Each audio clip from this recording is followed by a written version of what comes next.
pour Horizon, Monsieur Portarieux. Merci, Monsieur le Président. Vous notez dans votre rapport des similitudes assez fortes entre les stratégies françaises et allemandes dans leur volonté de ciblage des pays bénéficiaires, et vous soulignez une différence tout à fait notable avec les Britanniques. Vous relevez par exemple que le Royaume-Uni cible beaucoup plus les PMA, les pays les moins avancés, que les deux autres.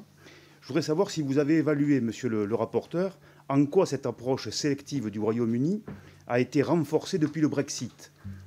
On pourrait imaginer que la sortie de l'Union européenne en 2020 a permis aux Britanniques de réorienter leurs efforts, puisque avant 2020, la part des versements sur les pays européens était de l'ordre de 20%, et elle a diminué depuis. Donc je voudrais savoir en quoi le Brexit explique en partie cette divergence.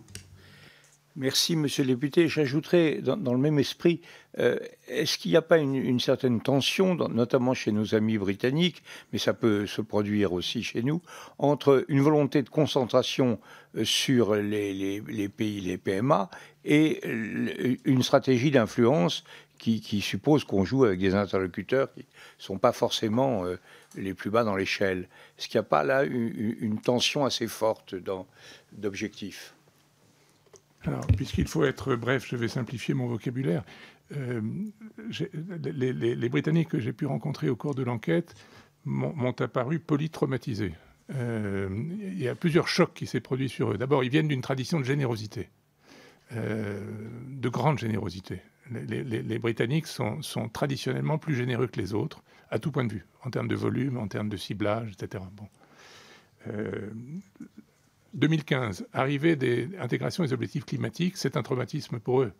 C'est-à-dire qu'on change les paradigmes, si vous voulez. L'aide au développement n'est plus ce qu'elle était, puisqu'il s'agit aussi de lutter contre la déforestation, comme je le disais tout à l'heure, pour la biodiversité, pour un certain nombre d'objectifs qui n'ont plus rien à voir avec les bonnes œuvres traditionnelles, qui étaient le principal de l'aide au développement britannique.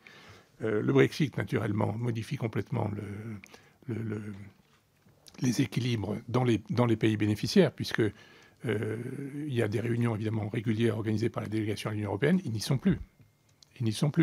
Alors ils essayent d'inventer, ils sont assez malins, ils sont bons diplomates, ils essaient d'inventer des formats ad hoc, vous voyez, dont ils sont naturellement les pivots, quoi. Et ça marche assez bien dans certains cas, surtout quand ils ont la complicité des Américains, par exemple. Mais enfin, ils sont quand même un peu plus isolés qu'avant. C'est le moins qu'on puisse dire. Et puis le troisième traumatisme, c'est cette vision récente. Donc je parlais de Boris Johnson parce que ça a été vraiment lié à sa prise de fonction à Downing Street. C'est cette vision un peu neuve qui est que l'aide au développement n'est qu'un instrument parmi d'autres de l'influence. Au même titre que la défense, la sécurité. Il n'y a plus cette autonomie, si vous voulez, politique accordée à l'aide au développement. C'est dans le grand tout, et ça s'accompagne en plus de coupes extrêmement sévères. Je vais prendre l'exemple du Kenya pour terminer, où je suis allé. Kenya, on pourrait imaginer que c'est quand même dans la zone d'influence du Royaume-Uni. Bon. Alors, j'ai déjeuné longuement avec les responsables de l'ambassade, polytraumatisés par tous ces événements, et qui ont fini par me donner des chiffres. Je ne sais pas s'ils ont eu raison de le faire, parce qu'ils sont dans le rapport de la Cour des comptes, du coup. Et ils montrent que les coupes de l'aide bilatérale ont été supérieures à 50%. D'une année à l'autre, si vous voulez. Donc voilà, le paysage est tout de même un peu bouleversé.